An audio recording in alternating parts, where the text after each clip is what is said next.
Чын.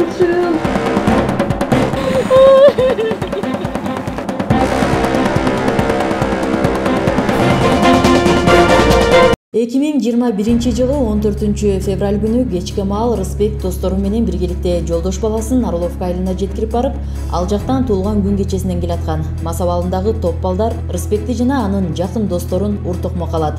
Жыйынтыгында бардыгы тең ар кандай оор жаракат алышат. Рысбектин абалы өтө оор болгондуктан достору автоунаага салып, ызы чуу чыгарган балдардан качып ооруканага шашышат. Көп өтпөй балдар кууш жолдон бакты сүзүп кырсыкка кабылышат.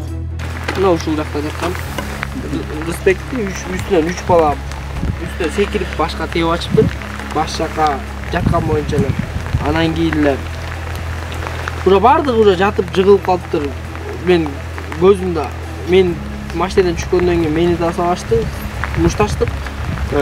Бүт бар масалда экен, бирөөсү да мында катуураак уруп, жыгытып эметкен жок. Мына уруп эметип атып, таяк жеп аттым да, 5 жагыман чыгып жыгытышты. Анан кийин жаңы здоровый чоң балдар экен. Анан кийин эс үчүн жоготуп жыгылдым аяк жака. Ушул жакта эле жыгылдым. Көзүмдү ачсам эки бала менен алысыраак турду. Машинаны көздө чуркап келиптир эле. Алдыны көздө айдасам, сыймык ылдыйраак жерде жатыптыр.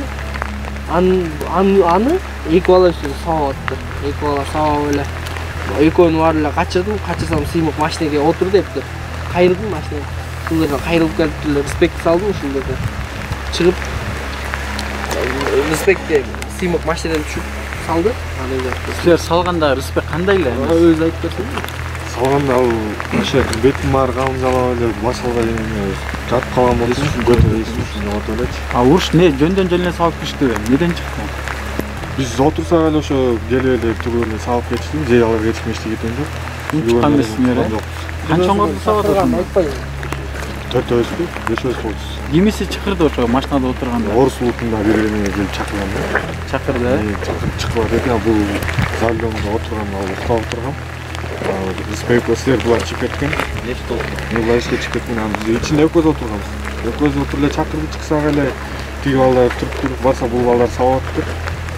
Анан баары эле саламдашып эле бератканда Рысбекти чаап ийди. Ичин машинада. Кимде Орус улутунда жок, башка здоровый бала келип чапты. Ал буларды кылганда эле мени машинадан турганда мен чапкан, мен чапканда качтык дейт. Мен машинадан бир эки качканда эле куладым, аягын үстүмөн эле Орус улутуна эле бутка тепкенде кулап калдым. Жыгылдым. Жыгылганда эле ошоктун үстүнө сабап киришти. Рысбекте канча бала сабады? 5-6 бала сабады го дейм. Башка тепкилер. Тепкилеп ачкан, башка. Силер пенделермен жактыбы? Силер койгула десең Койгула койду. Мен айткам койгула эле, жөн эле койгула кетели, эле алып берели десем укпай коюшту эч кимиси. Баары мас болду. Баары мас болду. Окуя болгон түнү саат 3-тө Рысбектин ата-энеси уулунун ооруканага түшүп калганын угушат. Дароо бейтапканага жөнөп, катуу сабалган уулун араң таанышат. Рысбектин апасынын айтымында башы жанчылып, тиши күбүлүп, бет сөөгү талкаланып, киши тааныгы сабалда болот. Атасы болсо уулун көргөндө таанып-тааныбай, кийин операциядан улам калган ичиндеги тырыгынан тааныганын айтат. Адамдын колу менен урган башка жолу. Неме бар, сүргөн башка жолу. Мен баламды барып көрдүм. Жатканда муну келсең эшке төрбөйдүм бар. Эшке чыгып кетти. Мен карап турайын деп. Кирсем эле залга реанимацияда туруп коюптур. Операция болгон. Жерден кирүү болду. Ошол жерге атылып калыптыр. Көрө эле тааныдым. Мына эшке чыгып тур. Мен барып расынан туруп турганда кирсем жатыптыр. Кармасам пульс анча деле эмес, орто. Анан эшке чыгып эле кыйфат кесиптин анагында. Ой, алып кала алган жокпуз, алып кала алган жок. Бул азыр деген согуш убагыт эмес, ушундай тапкалак экен. Бет такыр көрүнбөй калыптыр. Бетинен өп албай эле кол менен бутун кармадым. Бул балдар мен атасына айтам, бала төрөп эле балет төрөп өтүшөйт. Ошол түнү эле ата-энеси ооруканага келгенден соң көп узабай Рысбек бул өмүр менен кош айтышат. Бул каргашалуу окуядан улам Бир эр жигиттин өмүрү кыйылып, 2 бала майып болуп калат. Ошол күндөн тарта ушул күнгө чейин бул окуяга катыштыгы бар балдар эч кандай жоопко тартылбай келет. Уулунан айрылган Рысбектин ата-энеси акыйкатты издеп, ошол түнү балдарды уртукмукка алгандар мүмкүн болушунча тезирээк жазасын алса дешет. 14 февраль күнү Жаныбек классташы кечинде тамак ичкенден кийин чакырып, Жаныбек, Рысбек сыймык болуп Орловка шаарчасына барышыптыр. Бир баланы жолдош баласын жеткизип барышыптыр. Анан түн ичинде кайра келе жатканда Орловкадан бир көчөгө токтошкон экен. Ошол маалда жеңил машина менен аларды өткөзбөй, Орловкалык балдар азыр кийин уктук, аты Айдин дейт. Ошо Айдиндикинен туулган күнүнөн чыгып келаткан балдар экен. 5 бала.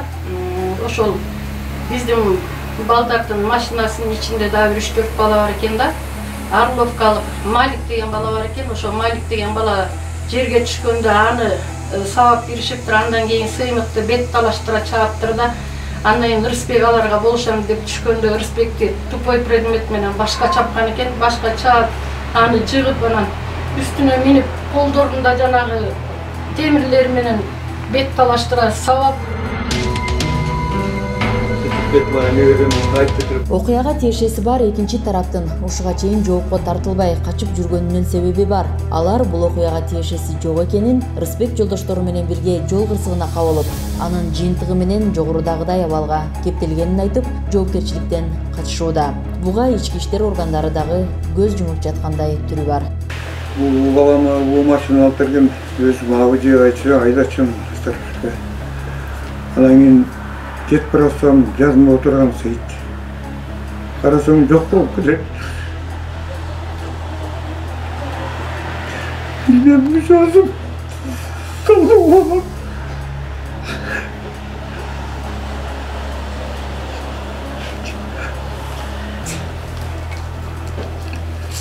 Çarpıdak gelip atadım oyunumu uçaktap erkelep kol çile